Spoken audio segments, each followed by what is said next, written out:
Meus queridos irmãos e amigos, a palavra de Deus para a qual eu gostaria de chamar sua atenção está na carta do apóstolo Paulo aos Colossenses.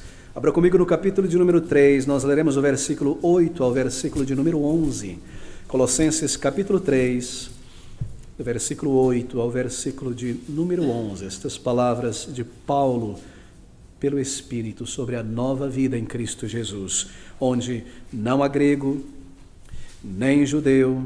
Perdão, queridos, a partir do versículo 8, estou lendo o versículo 11, mas versículo 8, mas agora despojai-vos também de tudo, da ira, da cólera, da malícia, da maledicência, das palavras torpes da vossa boca. Não mintais uns aos outros, porque já vos despistes do velho homem com seus feitos e vos vestistes do novo, que se renova para o conhecimento segundo a imagem daquele que o criou, onde não há grego, nem judeu, circuncisão nem incircuncisão, bárbaro, cita, servo ou livre, mas Cristo é tudo em todos. E estas palavras do versículo 8, mas agora despojai-vos também de tudo. Bem, o nosso tema nesta manhã, baseado nesta porção da palavra de Deus, é a dinâmica da santificação.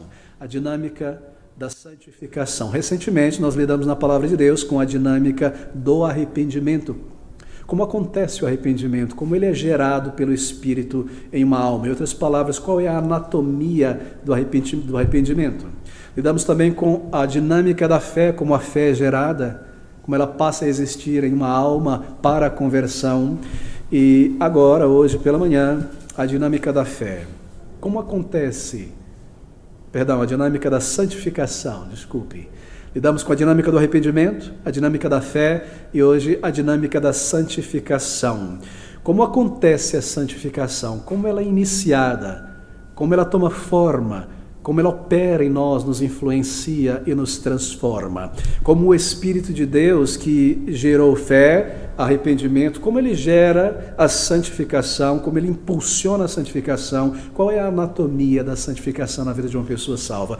E eu tenho certeza que será de grande proveito para cada crente em Jesus Cristo. Nós veremos em duas etapas pelo tempo, hoje pela manhã, a primeira parte nos versículos 8 a 11 e o Senhor permitindo no próximo domingo, versículos 12 a 13. É algo muito importante, queridos amigos. Se somos médicos de alma, isto é, pessoas que alcançam almas com o Evangelho, é importante compreendermos a maneira como o Espírito de Deus opera na vida de uma pessoa para levá-la à conversão. E se somos salvos, nós devemos compreender a maneira que o Espírito opera em nós para a santificação. Nós temos que ter clareza a respeito disso, de modo a entender como o Espírito está operando em nós e cooperar com ele em nossa santificação. A anatomia da santificação. Este versículo 8, então, observe o que Paulo diz aqui.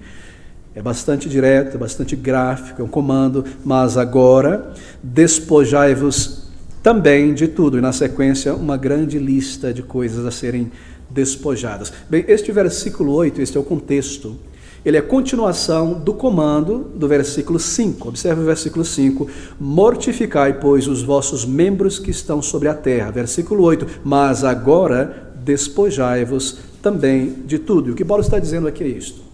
Se você nasceu de novo, se você é uma pessoa transformada, recebeu uma nova natureza, ele diz isso no versículo 1, esse é o contexto.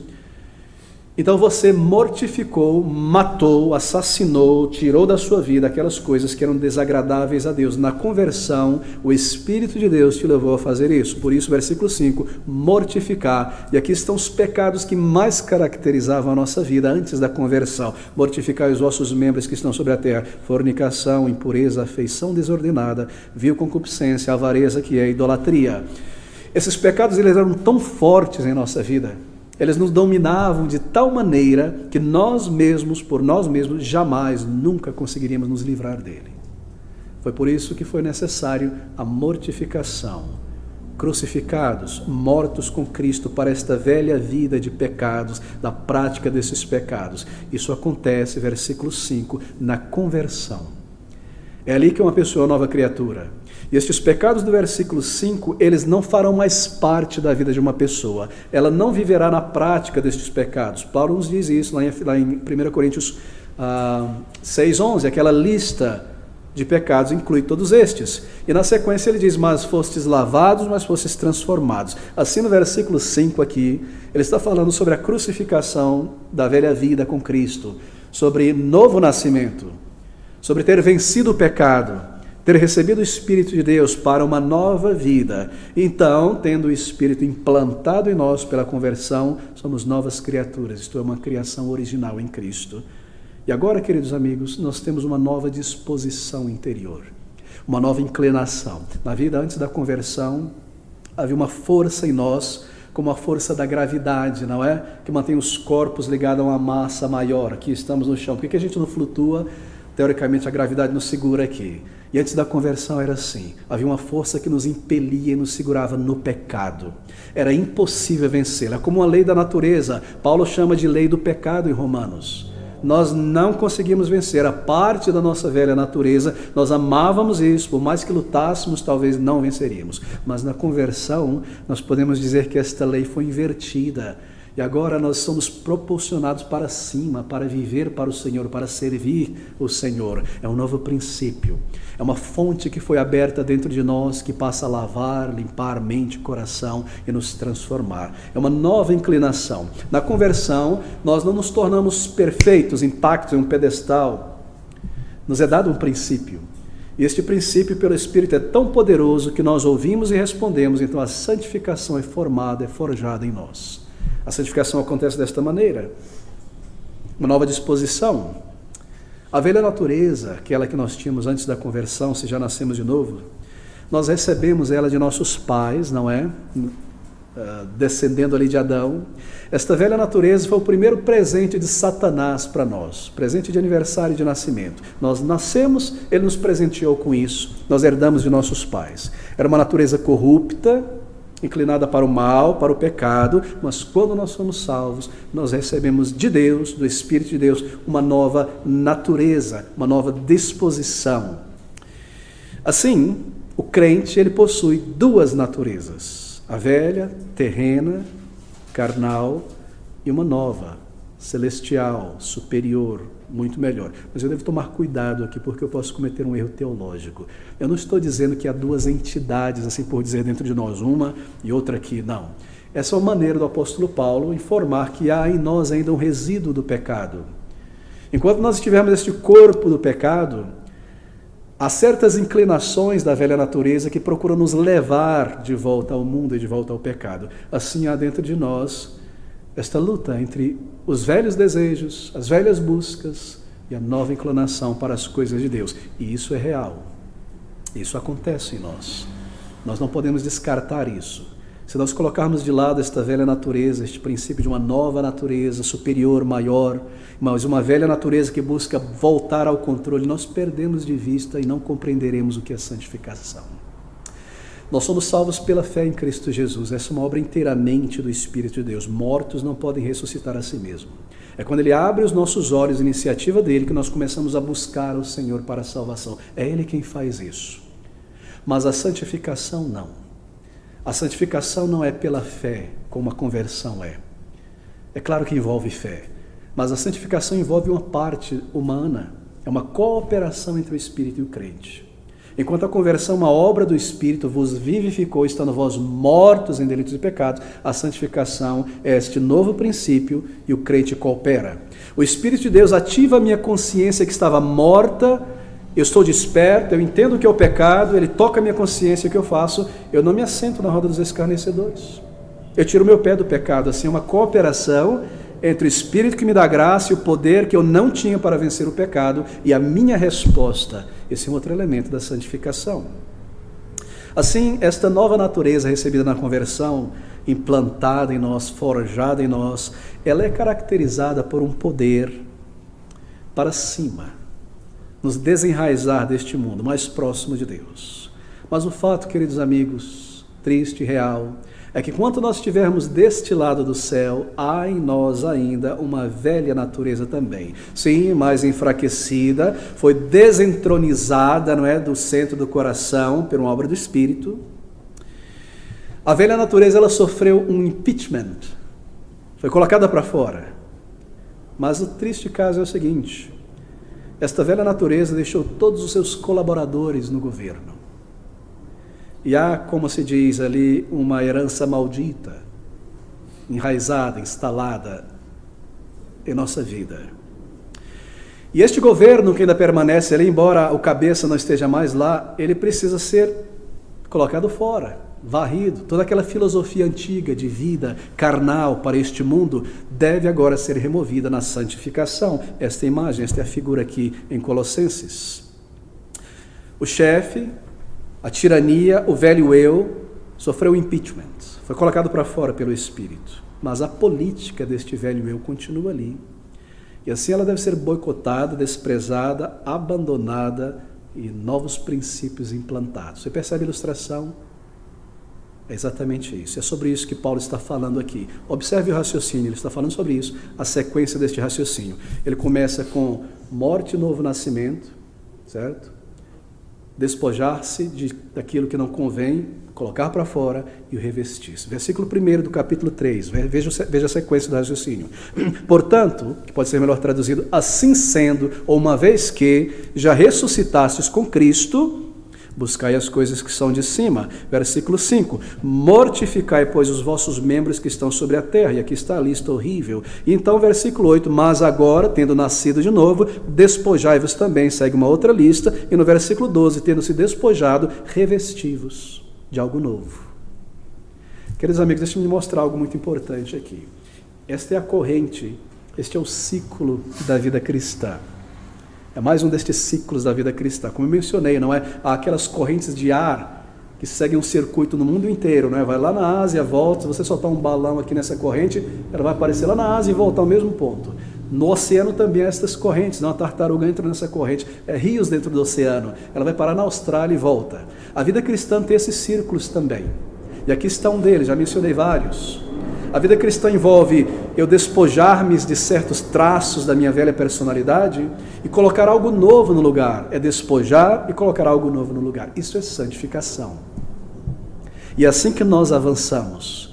Deus é luz, e quanto mais nós nos aproximamos dele pela leitura da palavra, pela oração, por uma vida santificada, mais nós vemos os traços, as sujeirinhas nos cantinhos que ficaram para trás. E vendo, nós podemos trazer diante de Deus, confessar e rogar graça para vencer, despojar e agora revestir algo novo.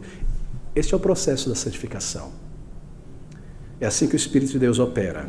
Bem, no versículo 8, nós temos aqui uma varredura completa.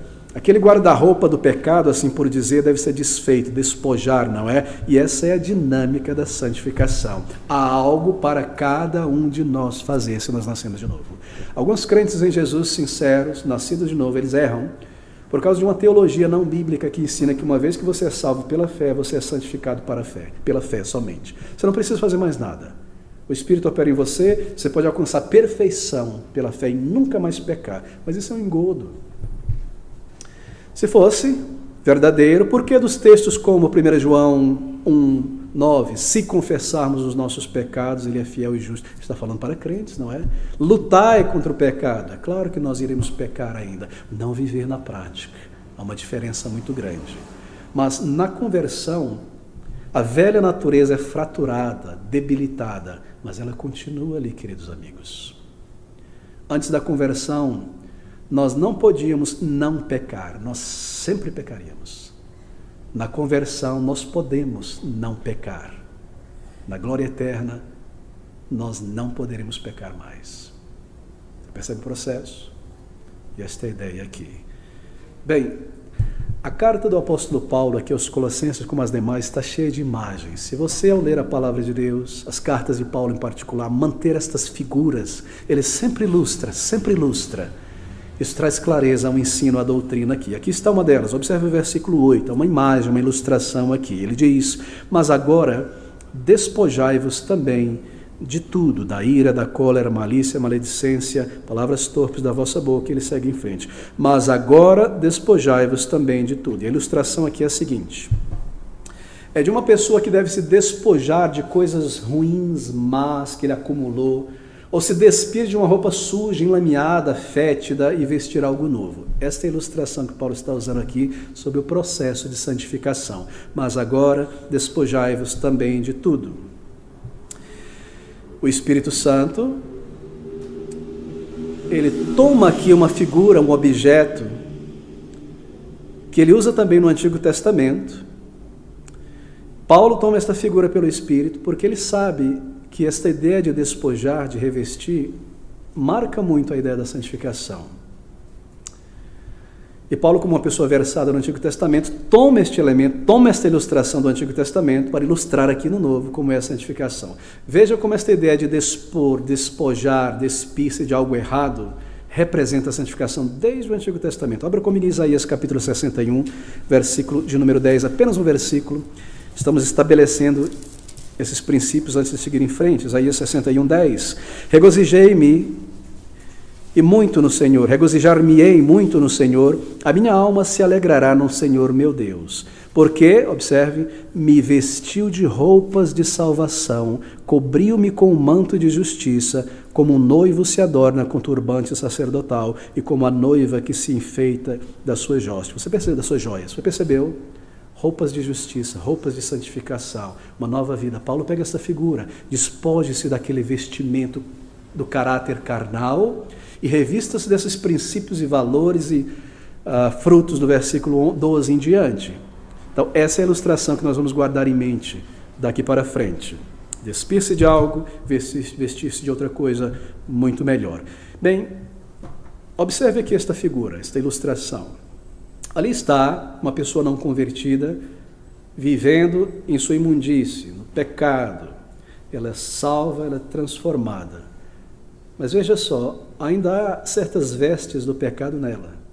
Já usei essa ilustração aqui antes, você deve se recordar. Você anda pela rua, passa ali pela porta do Mercadão, do Ipiranga, talvez uma pessoa ali dormindo no chão, resultado do vício, talvez um criminoso fugindo da justiça, tantos dias deitado ali sem banho, você passa a 5 metros de distância, o nariz azeda, a lágrima cai do olho, está horrível, está ali um pedaço de lixo quase, não é? Pelos dias na imundície. Agora imagine que de repente chega um oficial de justiça, encontra aquela pessoa, ele chega, rapaz, você não sabe, você foi perdoado de todas as tuas culpas. Ele abre os olhos e olha assim. E além disso, nós descobrimos nos arquivos que você tem um pai que é um bilionário.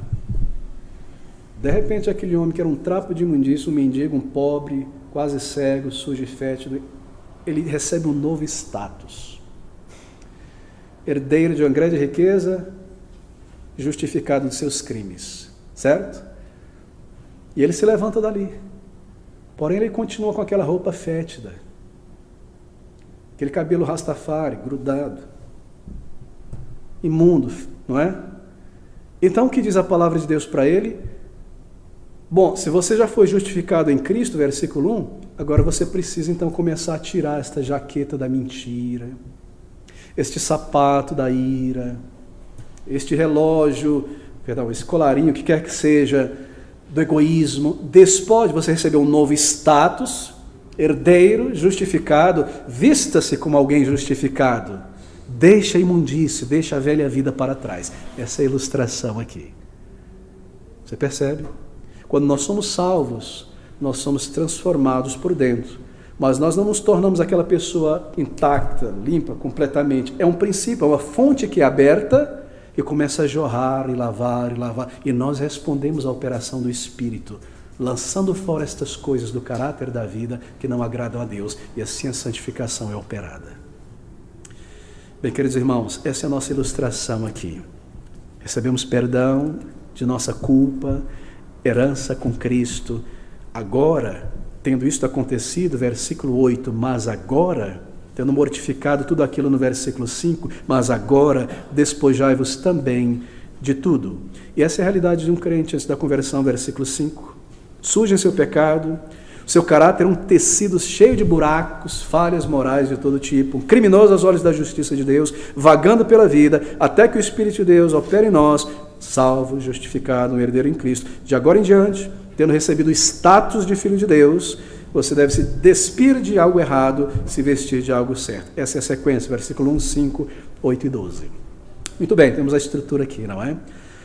Queridos, porque o crente é uma nova criatura em Cristo Jesus, o seu caráter, a sua conversação, as suas companhias, o seu hobby, o seu lazer, deve mudar. Se aquilo que fazia parte da nossa vida tinha este carimbo do mundanismo, nós não podemos continuar e carregar conosco para o restante da vida. Despojai-vos, diz a palavra de Deus. Ou seja, toda esta roupagem grossa da malícia que nós usávamos antes da conversão, esse casaco grosso da malícia deve ser lançado fora. Nós não podemos seguir como pessoas salvas, meus irmãos, como pessoas que mentem, como pessoas maliciosas. É uma incongruência, não é verdade?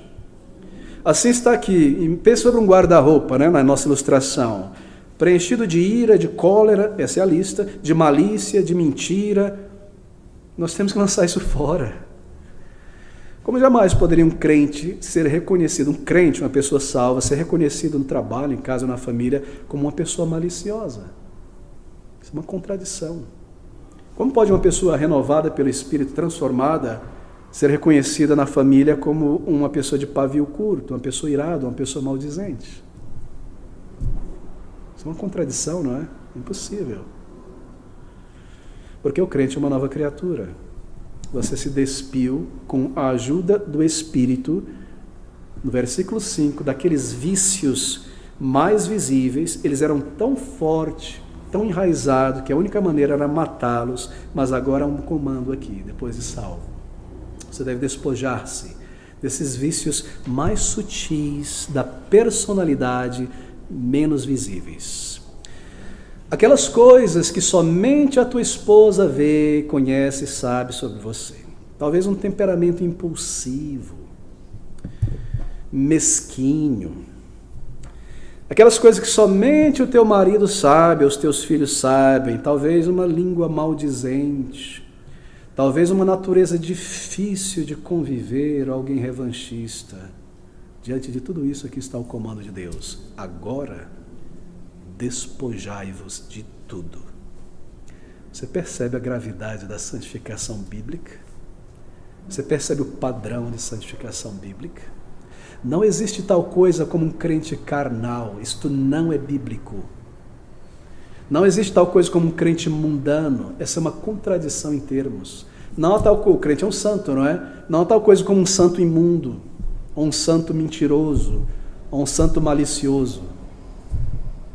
Por quê? Porque fostes lavados, transformados pelo Espírito Santo que é em vós. Mas, como eu mencionei, a palavra de Deus ensina, fica ainda em nós aqueles traços da velha natureza, diferente daqueles outros, não é? Fornicação, afeição desordenada, impureza, avareza, idolatria, vil concupiscência. Nós já morremos para isso.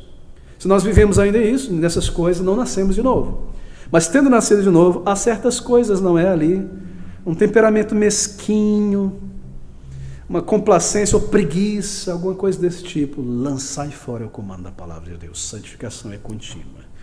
Bem, meus irmãos, aquelas coisas que somente as pessoas próximas às vezes veem com mais clareza. Bem, deixe-me dar um passo adiante. Observe algo aqui interessante nessas duas listas, comparando versículo 5 e versículo 8. Há um contraste entre elas. Espero que você perceba com a tua cópia em tua mão. O versículo 5 fala sobre pecados que são realizados pela e para a própria pessoa. Algo no ego, algo que traz prazer e induz a carne pecaminosamente. Observe, fornicação, percebeu? Fornicar. Impureza, afeição desordenada, vil concupiscência, avareza e idolatria. Tudo isso tem em vista o pecado na própria pessoa. Agora a lista do versículo 8, esses pecados são voltados mais contra o próximo. Ira, cólera, maledicência, etc, etc. Não mintais. Você percebeu essa diferença? Na primeira lista, antes da conversão, o Deus ego dominava. Eu quero tudo, ter, buscar o prazer, o que me traz, adorar esse ego. Foi morto, crucificado. Depois da conversão, ainda há esses traços do nosso caráter em relação aos outros, em relação ao mundo, não é? Cobiça, inveja, esse tipo de coisa que às vezes quer ficar ali. Você percebe a diferença? Há uma diferença. De maneira tal que se alguém está vivendo nesta lista do versículo 5, não se engane. Você ainda não nasceu de novo, meu querido amigo. Você precisa buscar a salvação. Deixe-me reforçar esse ponto, porque aqui está a vida e morte, céu e inferno, dependendo. Abra comigo em 1 Coríntios. Veja comigo o capítulo de número 10. Não, 10 não, capítulo de número 6. Veja os versículos 9. Observe, é Paulo falando aqui, o mesmo Paulo inspirado pelo Espírito em Colossenses. Vocês não sabem, ele está perguntando, não sabeis, vocês nunca aprenderam isso, Paulo está dizendo para os primeiros coríntios, vocês nunca ouviram isso, não lhes foi ensinado, não sabeis que os injustos não hão de herdar o reino de Deus? Não erre, não erreis, isto é, não deixe que ninguém te engane, é a tua vida que está em jogo, é a eternidade. Não erre, não erreis, nem os fornicadores, nem os idólatras, nem os adúlteros, nem os efeminados, nem os sodomitas, nem os ladrões, nem os avarentos, nem os bêbados, nem os maldizentes, nem os roubadores herdarão o reino de Deus. É o Espírito quem está dizendo. Poderia ser mais claro, meus irmãos? Mas veja o que ele diz com a obra do Espírito na vida, e é o que alguns têm sido, não é? Têm sido. Mas haveis sido lavados, mas haveis sido santificados, mas haveis sido justificados em nome do Senhor Jesus, pelo Espírito do nosso Deus. Volte agora a Colossenses. Esta é a lista do capítulo 5. Perdão, no capítulo 3, versículo 5. Que vive uma pessoa não salva, ainda embora religiosa, ainda embora indo na igreja. Se isso está presente em nós, nós devemos rever e nos arrepender de nosso arrependimento. E retornar aos pés da cruz de Cristo, na verdade pela primeira vez. Agora, tendo sido justificado, versículo 1 do capítulo 3, portanto, se já ressuscitastes com Cristo, versículo 8, despojai-vos também de tudo. Então, essa é a sequência do raciocínio.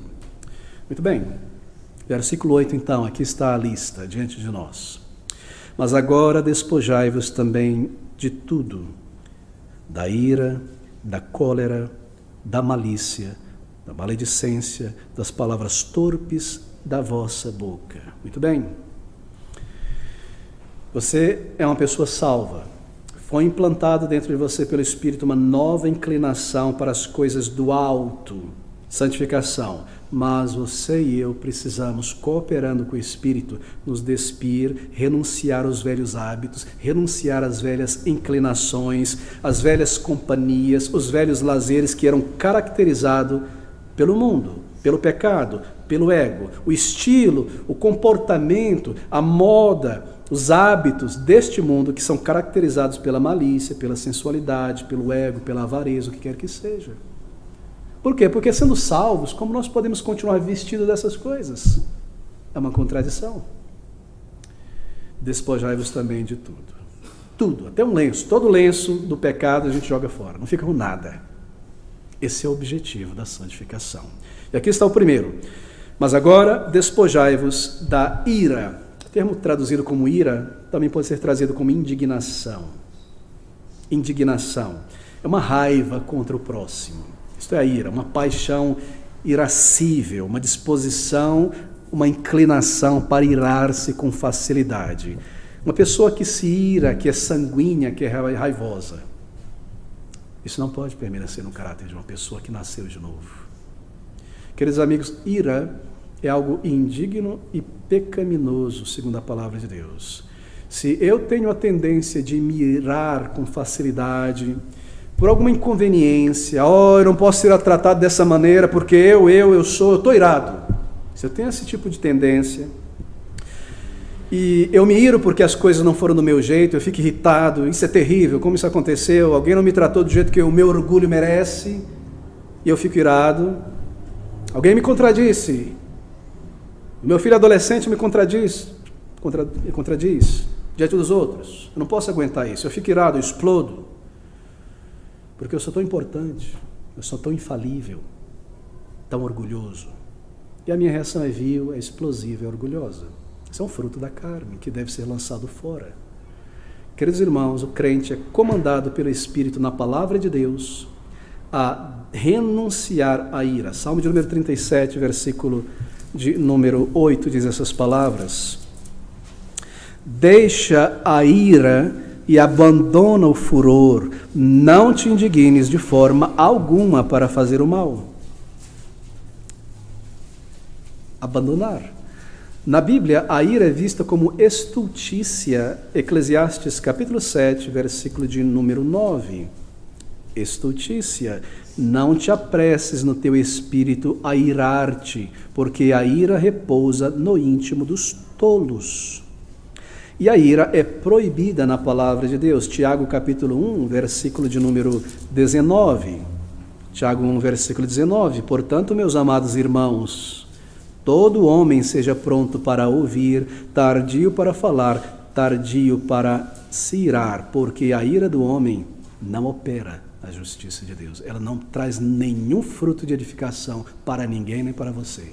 Ela não opera a justiça de Deus. Ela não realiza nada de reto. Há pessoas que tentam justificar a ira e um temperamento explosivo ou violento. Eu tenho visto isso muitas vezes. Elas dizem, eu sou o tipo de pessoa sanguínea, eu sou grilado, eu fico assim, mas depois me acalmo, faço as coisas. Não, você não é, se você é o salvo. Porque a Bíblia diz que se você é um salvo, você é uma nova criatura. Assim, você não pode justificar um pecado, um erro agora, baseado na velha natureza que foi mortificada. Despoje-se disso, meu irmão, minha irmã. Isso parte da tua inclinação, da tua vida, você deve despojar-se disso. Esse é um comando do Espírito Santo. É um comando do Espírito Santo de Deus. E santificação opera assim, a nossa obediência. Ele aponta, ele nos revela, ele nos dá a graça e o poder e nós obedecemos. Nós fazemos o nosso esforço.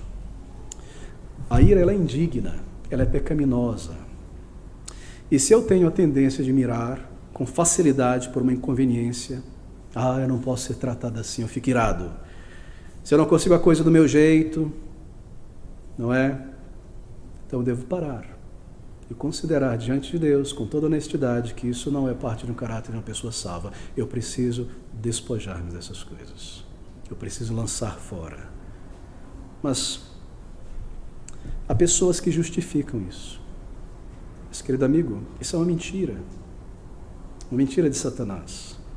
Satanás promove a ira como uma embalagem de força, não é verdade? Força, ser irado, faz as coisas, dá um pontapé, derruba o pau da barraca, como se diz. Explode, roda a baiana. Mas isso é uma mentira. Porque se você pensar de uma maneira espiritual, mesmo humana, por um momento, você perceberá que, na verdade, ira, mau temperamento contínuo, é um sinal de fraqueza de caráter. Porque os meus músculos morais, eles estão tão fraquinhos que eu não consigo me segurar, me controlar. Sou uma pessoa fraca. Por isso eu me iro continuamente, facilmente. De repente, isso, e bate a porta, não sei o quê. Isso é fraqueza moral, e não força. Não estou mostrando força, estou mostrando fraqueza. Assim, veja a ira como algo feio, uma deformação do caráter, uma grande fraqueza, que precisa ser lançado fora. Agora, marque isso. O Espírito de Deus nunca nos daria um comando que fosse impossível para o crente realizar. E porque nós cremos e estamos em Cristo e somos novas criaturas, nós podemos todas as coisas em Cristo Jesus. Você pode vencer a ira. É um comando e a ajuda do Espírito Santo. Mas, pastor, será que o apóstolo Paulo não está se contradizendo aqui? Porque ele disse lá em Efésios, capítulo 4, versículo 26, irai-vos e não pequeis. Como pode agora estar dizendo não irai-vos? Bem, deixa eu me explicar isso aqui. Ele se refere a uma indignação, uma ira justa aqui. Há uma ira justa e há um lugar para uma ira justa. Uma indignação contra o mal, contra algo indigno. Não é contra coisas que ferem, estragam a vida. Será que as pessoas não deveriam se sentir indignadas quando vem alguma coisa absurda e se sente indignado? Se você não se sentir, você não tem fome e sede por justiça dentro de você. Claro que é um lugar para uma ira justa. Quando nós vemos o erro, a maldade, a impiedade, há uma ira justa assim que se levanta dentro de nós. E a base para essa indignação santa, não é? Quando você vê casos de violência, traição, corrupção, todo tipo de coisa, na televisão, na sociedade, é uma indignação, uma sede por justiça. Mas, querido amigo, mesmo que a sua ira seja justificável, você está indignado com algo que foi terrível, a Bíblia diz, irai-vos e não pequeis.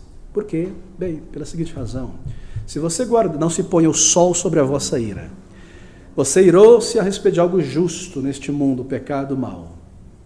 Mas se você guardar isso aí, deixar o sol se pôr e passar para o dia seguinte, aquela ira que era santa ou justa, ela pode se tornar pecado, pode se tornar malícia, pode se tornar amargura, pode se tornar retaliação. Assim, irai-vos justamente diante do mal, mas não pequeis, não permita que esta ira siga em frente, se estabeleça em você e você peque contra Deus. Nem mesmo permita que o sol se ponha. Lance fora esta ira antes do sol se pôr. Então essa é a diferença. Ira justa, que deve ser colocada de lado passageiramente, né? Algo ser feito, e a ira injusta.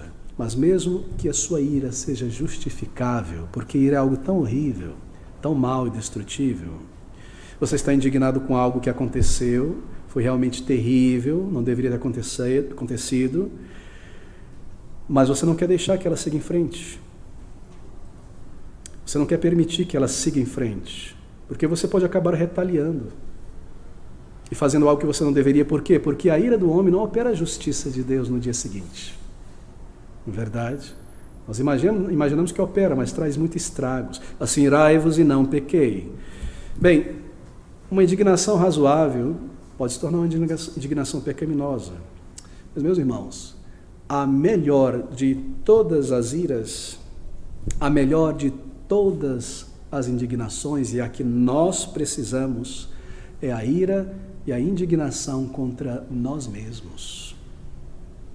E as coisas que nós fazemos que desagradam a Deus, e as coisas que nós não fazemos que deveríamos fazer. Ali deve ter uma ira santa. Miserável homem que sou, eu preciso mudar para agradar meu Deus. Eu preciso melhorar. Como eu posso confessar a Deus e voltar a andar por esses caminhos? Uma ira santa. Somente esta ira santa nos livrará da ira má. Como eu posso agir de uma maneira explosiva no casamento, no lar, no trabalho? Miserável homem que eu sou, este corpo desta condenação. Eu dobro os meus joelhos e clamo ao Senhor, e diante dele diz: Senhor, me ajuda. E ele te ajudará, querido irmão.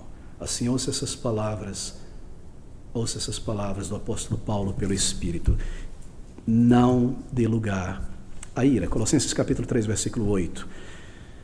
Mas agora, despojai-vos também de tudo, da ira. Lance fora este casaco da ira. A ira contradiz o nosso testemunho. Não é verdade? Se algo contradiz o testemunho de alguém, é a ira. Como é que eu posso louvar a Deus na igreja? Manso e suave, Jesus, né? Convidando. E chega em casa e bata a porta.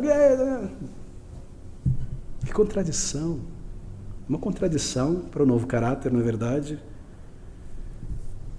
Louvar a Deus, falar sobre doutrinas, ser amigável com os irmãos, mas em casa um pavio curto, com cônjuge, com filho, com vizinho. Não, querido, você é uma nova criatura. Há algo a ser feito. Despojai-vos, tome controle, tome as rédeas das emoções e subjugue elas. Aqui está uma outra vestimenta, versículo 8 ainda. Mas agora despojai-vos também de tudo, da ira, da cólera. Cólera é uma expressão ainda mais forte de ira. É aquele temperamento descontrolado. Você perdeu o controle completo das rédeas. A ira é um estado de espírito. Mas quando ela continua, ela vai aumentando. A cólera já é um furacão. Vem de uma vez, causa destruição. A cólera é proibida na palavra de Deus. Você nunca encontrará um versículo que diz: encolerizai-vos e não pequeis. Não há qualquer justificativa. É injustificável. Foi o que tomou conta do coração de Caim. Foi a cólera. Começou com a ira, tornou-se em cólera, resultou no primeiro assassinato, no segundo assassinato. O primeiro foi espiritual, foi Satanás. A cólera é o resultado da ira sendo mantida depois do sol se pôr. E ela pode realizar algo. Querido amigo, é injustificável. Há pessoas que tentam justificar a cólera. Elas dizem assim: eu sou uma pessoa excelente. Eu faço bem, eu ajudo, eu ando a segunda milha, mas eu só tenho um pequeno problema. Eu tenho um problema com a ira, eu tenho um problema com a cólera. E eu perco o controle, eu saio fumegando, eu rebento tudo pela frente, bato a porta, e quando eu vi, eu já disse que não deveria ver, eu só tenho esse probleminha. Eu demolo tudo pela frente, depois eu me acalmo. Você já viu esse tipo de coisa? Pode um crente dizer isso? Pode ser parte da natureza de um crente? Não. Despojai-vos. Cólera é promovida pelas novelas. Se há alguma coisa que os atores brasileiros sabem atuar melhor, é cólera e malícia. O tempo todo promovido. Qualquer resposta de desagrado é cólera. E as pessoas copiam essas coisas. Não é? Bate a porta, joga coisa no chão, um vidro, um vaso, expressão de ira. E aí nós crescemos copiando essas coisas e achamos que é normal. Mas agora você é um crente. Então, lance fora. Lance fora. Efésios capítulo 4, 32. Ouça essas palavras do apóstolo Paulo. 4:32. Antes, sede uns para com os outros benignos, misericordiosos, perdoando-vos uns aos outros, como também Deus os perdoou em Cristo. Isso é o contrário da cólera. Mas deixe-me seguir porque o nosso tempo é curto. Versículo 8 de Colossenses: mas agora despojai-vos também de tudo, da ira, da cólera, da malícia. Malícia no grego aqui é preconceito injustificado, atos de covardia, perversidades por palavras e por ações. É um dolo malicioso. Isso é a malícia. A malícia é aquela disposição, aquela inclinação de negativar tudo e todos em volta, dar uma opinião pior possível de tudo. Continuamente fazendo isso, continuamente fazendo isso. Isso é a malícia. Por que uma pessoa faria isso, viveria fazendo esse tipo de coisa? Veja, porque a malícia é um tipo de ira e cólera que não foi expressa. Isso é a malícia. A malícia é a ira que se esfriou e não foi consumada. Porque eu não consegui explodir com a pessoa, tinha mais gente ali, porque eu não consegui me irar e me colerizar com aquela pessoa e xingar e retaliar, a situação não permitiu. Então eu guardei tudo no meu coração, ela esfriou e ela se tornou malícia. E toda oportunidade que me vier por palavras ou atitude, para boicotar, para vilipendiar, para denegrir aquela pessoa e colocar tropeço e empecilho no lugar dela, eu vou fazer, vou tomar continuamente. Isso é a malícia, é a ira que se esfriou, que não foi expressa, a cólera que não foi expressa. E a pessoa é maliciosa e o tempo todo querendo vilipendiar, por quê? Porque é uma ira não expressa contra o próximo.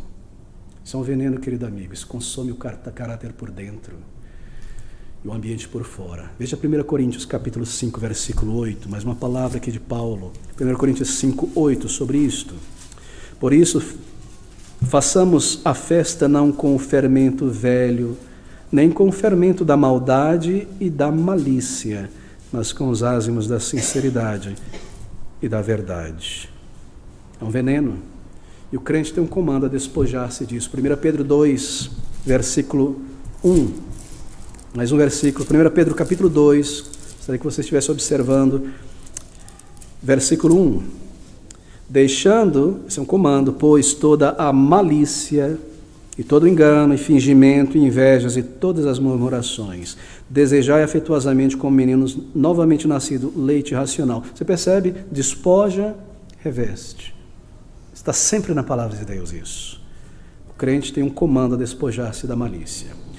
Ele segue em frente então dizendo: mas agora despojai-vos também de tudo, da ira, da cólera, da malícia, da maledicência. Maledicência é a irmã da malícia. Porque enquanto a malícia se expressa de várias formas, a maledicência é uma ira, uma cólera que se concentra nas palavras. Isso é a maledicência. Maledicência são palavras de calúnia, blasfêmia, o emprego de uma linguagem injuriosa, porque eu não posso usar meu punho, eu uso uma linguagem injuriosa, vilipêndio, falar mal, insultar. Isso é maledicência. É a irmã da malícia. Fazia parte do nosso velho caráter. Todos nós tínhamos isso aqui. Mas agora, essa peça de roupa do caráter manchado pela maledicência deve ser lançado fora, queridos irmãos. O crente é comandado a cessar a maledicência. Cessar. Irai-vos e não vos tornais maledicentes. A ira não pode ser mantida esfriada. Tiago capítulo 4, versículo 11, diz essas palavras tão poderosas sobre este tema. Irmãos, não faleis mal uns dos outros. Quem fala mal de um irmão e julga seu irmão, fala mal da lei e julga a lei. Se tu julgas a lei, já não és observador da lei, mas juiz. Não faleis mal uns dos outros. Não indique, não converse, não aponte, não faleis mal, nem em casa com os filhos. E essa é uma prática tão maligna, tão satânica, de falar mal entre os filhos no carro, com os filhos no carro, com a esposa, com o marido, a respeito de alguém na igreja, do pastor, do ensino. Você sabe o que está formando na mente do seu filho? É um lugar que eu não quero ir, logo que eu tiver a chave do carro, a chave de casa, ir para a igreja. Você está assassinando a alma do seu filho. Você está varrendo da mente dele, dela, ou da pessoa que está com você, tudo o que ouviu na palavra de Deus no sermão. Não faleis mal uns dos outros, diz a palavra de Deus. Deixe-me correr. Mas agora, despojai-vos também, versículo 8. Despojai-vos também de tudo, da ira, da cólera, da malícia, da maledicência, das palavras torpes da vossa boca. Palavras torpes da vossa boca, ou palavras corruptas, tem a ideia de algo impuro, algo corrompido. Queridos amigos, qualquer coisa que seja ofensivo, injurioso, que estragará o pensamento espiritual de uma pessoa. Deixa eu fazer algumas sugestões do que está incluso nisso aqui. Agora despojai-vos de palavras torpes. Fofoca. Estragar a reputação de uma pessoa. Passar adiante um pedaço de informação que você nem checou, nem averigou, como verdadeira, que vai manchar o caráter de alguém. São palavras torpes, diz a palavra de Deus. Passar adiante uma informação para chocar, ferir alguém, ferir por trás. Você é um condutor de palavras torpes. Falar sobre outras pessoas desta maneira está incluso nessa categoria. Fofoca, queridos amigos, é algo tão sujo e destrutivo, não edifica ninguém. E tomar prazer em algo que arruína a reputação de outra pessoa, jogar lama na reputação da pessoa, respingos de lama na reputação de outra pessoa, certamente está incluso aqui, palavras torpes, não é verdade? Deixe-me dar uma orientação prática. Não permita que uma conversa que começou formal ou boa se descambe em fofoca, em sugestões. Você é tentado a ser portadora de algo indigno, algo que não está verificado, informação que denigre. Então, tome uma atitude consciente quando você notar que isso está acontecendo na conversação. Meus irmãos, se simplesmente mais crentes em Jesus Cristo tomassem essa atitude, a fofoca seria banida da igreja, de todas as igrejas. E você está numa conversa ali com o irmão, e nós temos o Espírito de Deus, e de repente começa aquela sugestãozinha cruzada, indicando algo sobre errado, disso, daquilo. Eu não me refiro a uma disciplina, algo que precisa ser conversado por causa de um problema, de uma maneira clara e direta, reservada. Aquela conversa que começa a sugerir coisas, maledicência. Se todo crente maduro parasse e dissesse: olha, meu irmão, vamos parar aqui nessa conversa, isso não vai lhe edificar nem edificar a mim.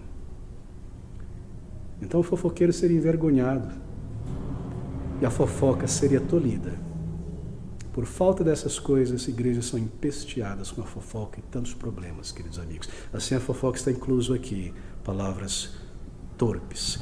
Outro tipo de coisa, palavras que exaltam o ego, para gabar-se do que você faz, do que você realiza.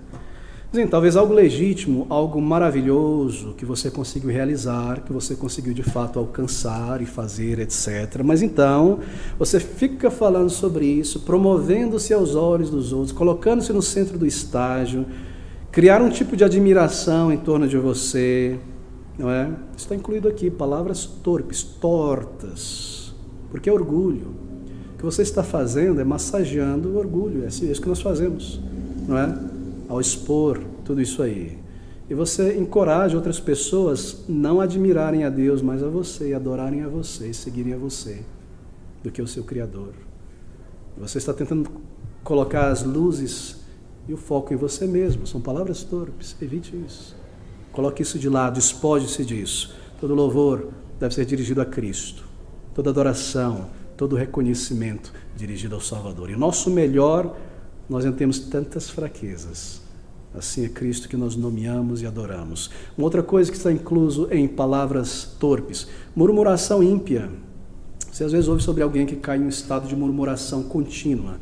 Percebeu as pessoas sempre murmurando. Aquele murmúriozinho baixo de reclamação. Isso às vezes segue uma pessoa por um período da vida, não é? Talvez quando a gente está desanimado, frustrado, decepcionado com alguma coisa, não é? As pessoas às vezes se tornam cínicas, sem fé. E a murmuração vem. Tome cuidado com isso. Se você permanece em um meio, por exemplo, uma igreja onde há desobediência à palavra de Deus, há pecado não disciplinado, a tendência é que o cinismo e a ironia entrem no teu coração. Se você permanece num lugar onde tudo está errado, contradito e contínuo, a tendência é que você perca a esperança, se torne irônico e cínico. Mas se você permanecer, manter isso em você, isso pode se estabelecer em você. E a sua disposição vai ser sempre cínica, irônica. Isso não pode fazer parte das nossas vidas. Nós já nascemos de novo. Nós temos que nos monitorar. Será que eu comprei de novo este chapéu da murmuração? Eu vou lançar fora. Vou lançar fora. Eu já nasci de novo em Cristo Jesus. Uma atitude contrária à fé, não é? Murmurar é agir como se não existisse Deus, que pode intervir, que pode mudar a situação. Eu saio murmurando pela vida, eu me comporto como um descrente. Bem, aqui nós estamos, não é? Nesta manhã, depois de uma semana tão corrida, mas nós temos o Senhor conosco, e nós podemos orar, nós temos acesso às câmaras celestes, de graça, de ajuda, de bênção. Não é justificável estarmos murmurando o tempo todo. Não permita, e você entra num cômodo e tem alguma coisa errada lá e começa a falar sozinho, murmurando, isso sobe aos ouvidos de Deus. E tropeça numa pedra e começa a murmurar. Você já se monitorou se isso se estabeleceu em você? Isso faz parte dessas coisas, palavras torpes, palavras ociosas. Não, queridos irmãos, despojai-vos. Bem, há muita coisa a ser dita. Veja na sequência, nós estamos em Colossenses 3. Assim, versículo 8, despojai-vos também de tudo, da ira, da cólera, da malícia, da maledicência, das palavras torpes da vossa boca. Não mintais uns aos outros. Bem, há uma exortação particular, separada aqui em um versículo para a mentira. Eu penso por duas razões. Primeiro, porque a mentira é um dano excessivamente grande. E segundo, porque por trás de uma pequena palavra, mentira, se esconde uma imensa família de engano. Mentir hoje é tão comum, que quanto menos existe a moralidade cristã em um ambiente, mais aumenta a mentira. Observe isso. No trabalho, no escritório. Quanto menos dos elementos morais da palavra de Deus existem em um ambiente, em uma esfera social, maior é a quantidade de mentira em tudo que acontece ali. Comece a observar esse tipo de coisa. Você reduz a crença na palavra de Deus na sociedade, mais aumenta a mentira no governo, na vizinhança, em casa. A maior característica de países afundados no paganismo é a mentira. Você sabia que no islamismo, na religião muçulmana, se você é um muçulmano e aquela pessoa não é, ele é chamado de um descrente, porque todo mundo nasce muçulmano, eles dizem, você pode mentir para o não muçulmano? A lei permite isso. Então essa é uma característica do paganismo. Pode isso fazer parte das nossas vidas. A maioria das pessoas parece afirmar que é ok mentir, não é? Seja para se livrar de uma situação muito ruim, conseguir ascender na escala social. Parece que a mentira é a embalagem de tudo que as pessoas vão falar, promover, adicionar e expressar. Se tornou uma embalagem. Agora, queridos amigos, tome cuidado com isso. Você percebe o princípio aqui? Despojai-vos. Nós vivemos em uma geração de mentira. Nós não podemos nos comportar assim. Aqui estão as exortações práticas da palavra de Deus. Isso é verdadeira santificação. Santificação não é um estalo do dedo do Senhor do alto e de repente eu estou aqui. Nunca peco. Não. É uma resposta do crente ao comando da palavra de Deus. Ele nos dá força e graça, uma consciência sensível. E o que nós fazemos? Nós respondemos nos despojando dessas coisas. Deixe-me correr agora. Despojai-vos, pois, da mentira. Bom, aquela pessoa que está no hábito de esconder um defeito no objeto do comércio que vai vender, ou recomendando um produto para além da sua capacidade, do seu valor, e pintando esse produto de tal maneira só para vender, que ela se despoje da mentira. Despojai-vos da mentira, diz a palavra de Deus. É isso que nós fazemos, para despojar. Aquela pessoa que é um patrão e que fica instruindo o empregado a mentir, a dizer que a pessoa não está, que está enfermo quando não está, que essa pessoa se despoje da mentira, ser um crente em Jesus.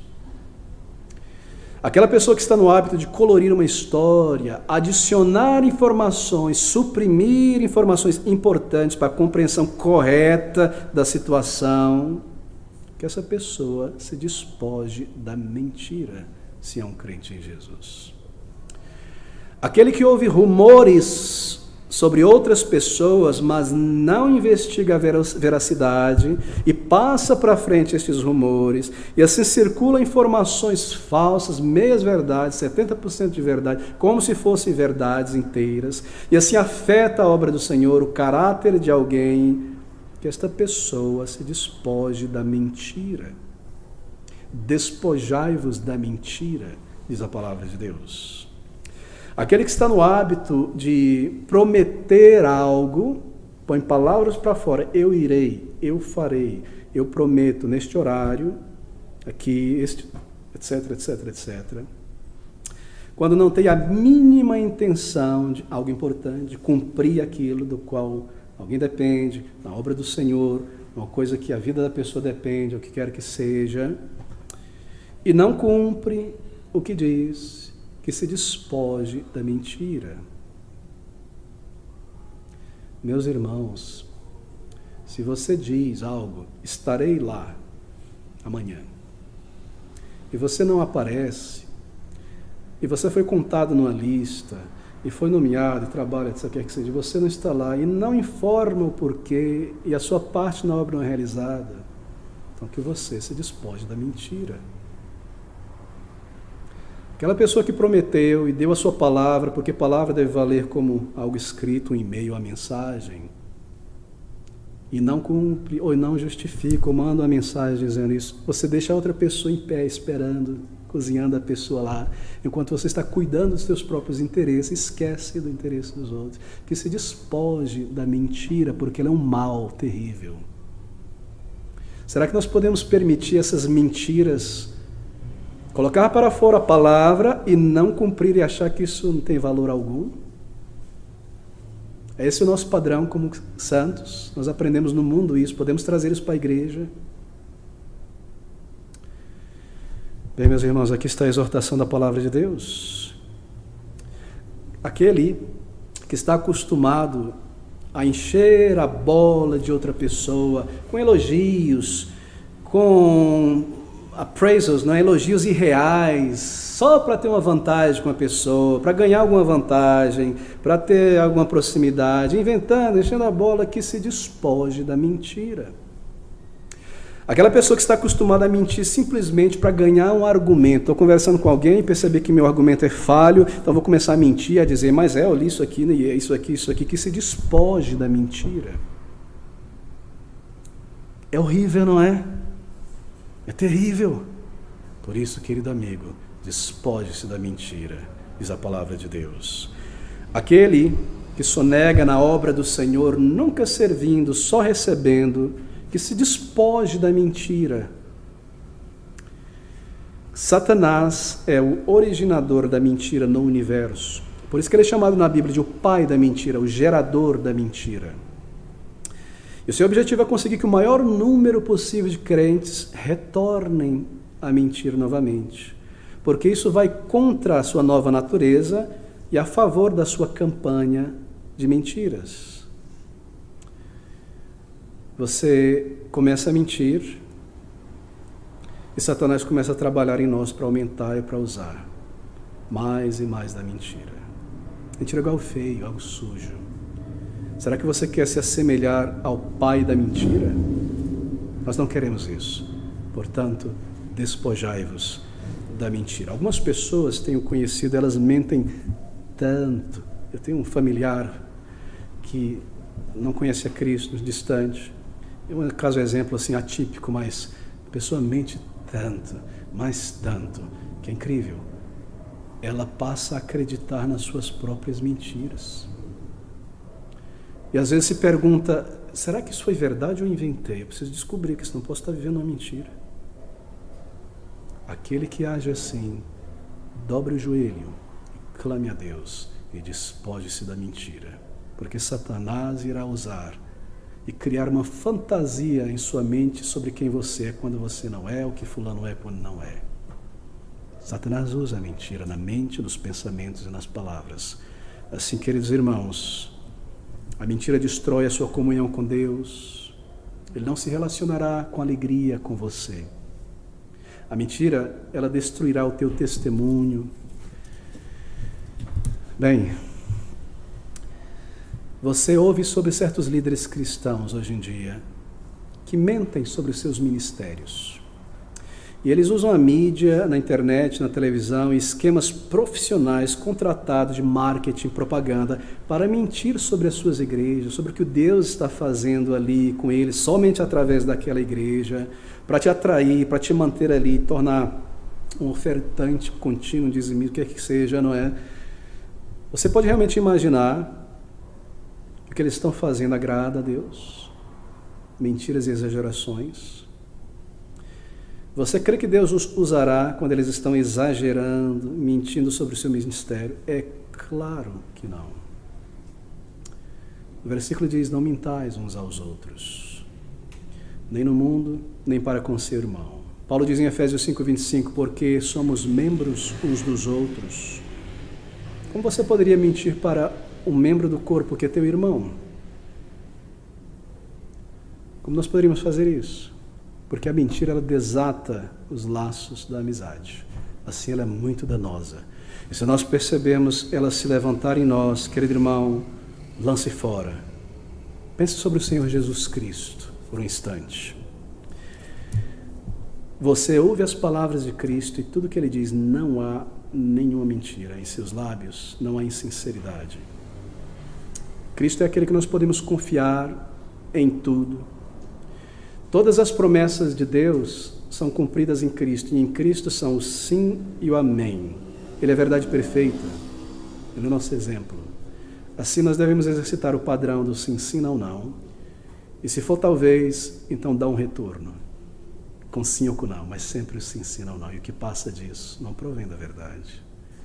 Bem, deixe-me correr, versículo 8. Mas agora despojai-vos também de tudo, da ira, da cólera, da malícia, das palavras maledicência, palavras torpes da vossa boca. Não mentais uns aos outros, pois que já despistes do velho homem, porque já fostes lavados, lá em 1 Coríntios, com seus feitos. E aqui ele começa dizendo, e vos vestistes do novo, que se renova para o conhecimento segundo a imagem daquele que o criou. Bem, é claro que é difícil simplesmente parar algo, despir-se de um hábito de repente. Bem, mas essa é uma passagem que fala também sobre vestir-se de algo. Não é apenas despir-se de algo.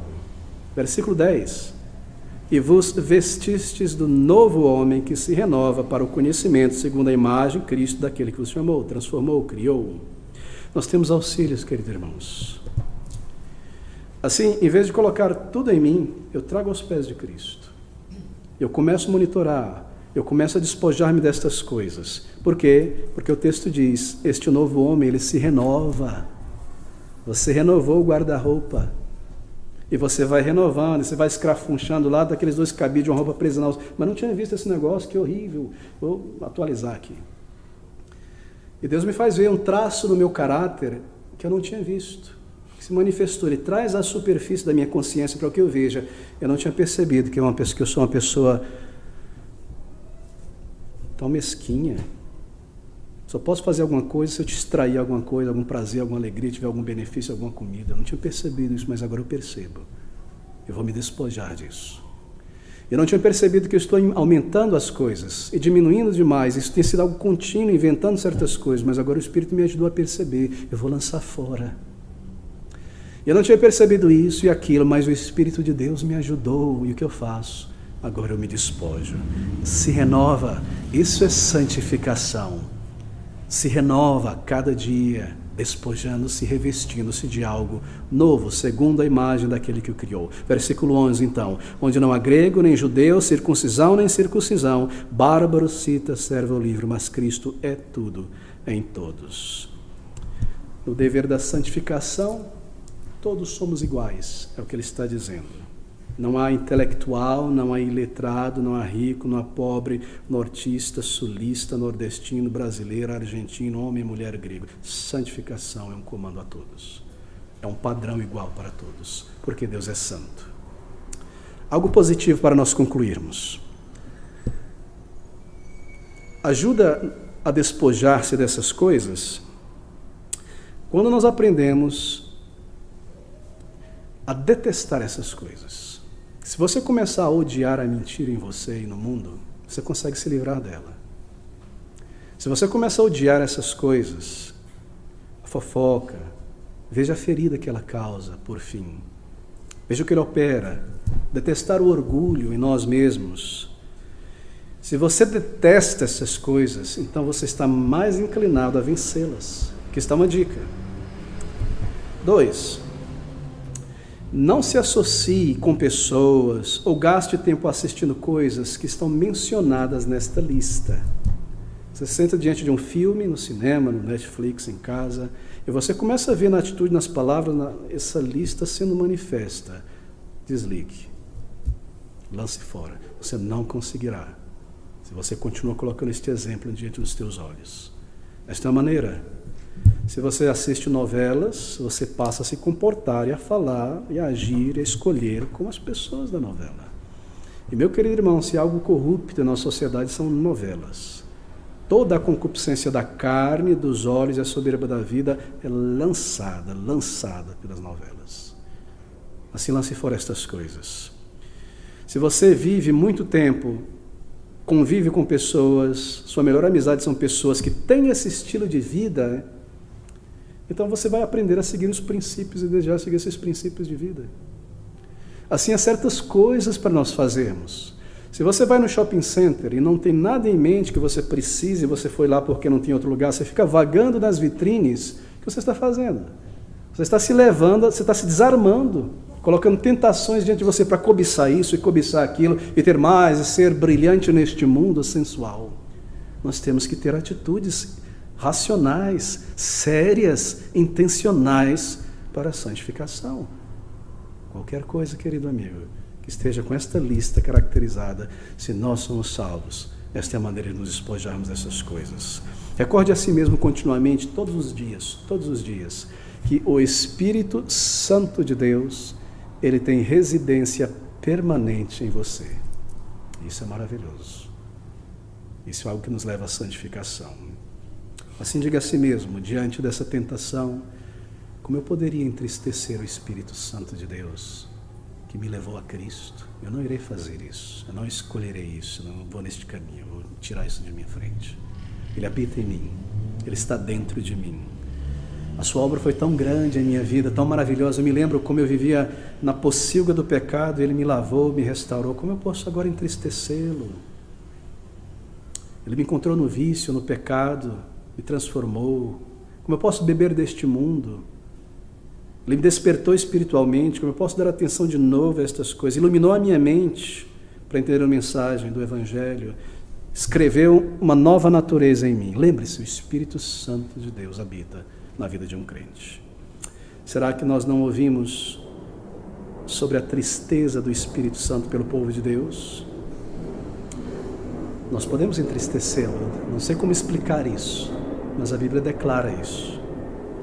Se nós abafamos as suas instigações para a santificação, que nós devemos obedecer e seguimos em frente abafando, nós o entristecemos. E o maior recurso e poder que nós temos para a santificação é abafado dentro de nós, não morto, mas abafado por algum tempo. Como nós podemos desejar ser santos fazendo isso?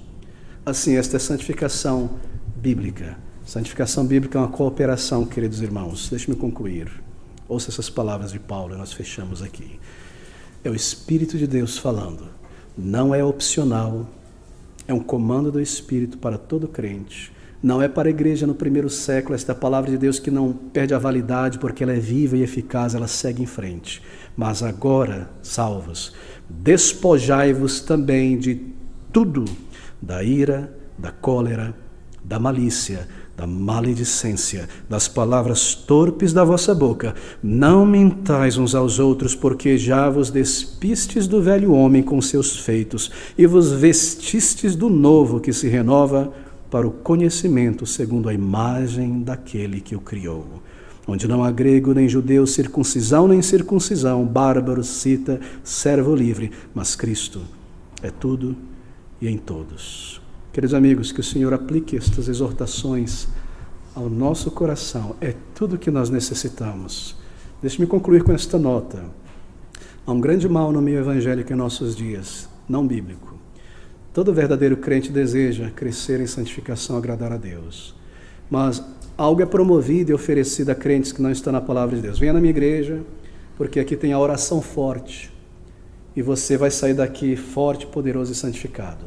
Santificação não é vivo como alguém que carrega uma pilha, uma bateria. Estou mal, estou no pecado, estou isso aqui, vou lá na igreja, pulo, danço, sinto, emoção, saio daqui, fui santificado. Não, você não vai conseguir.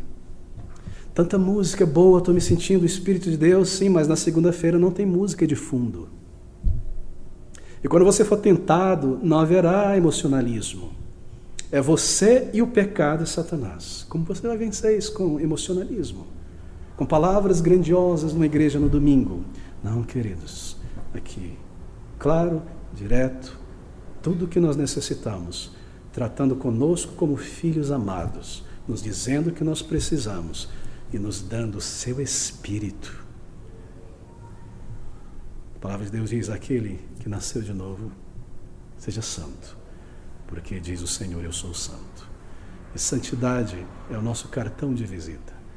É a áurea em torno de todos os dons que nós recebemos do Espírito. E esse Espírito é chamado Espírito Santo de Deus, que habita em nós.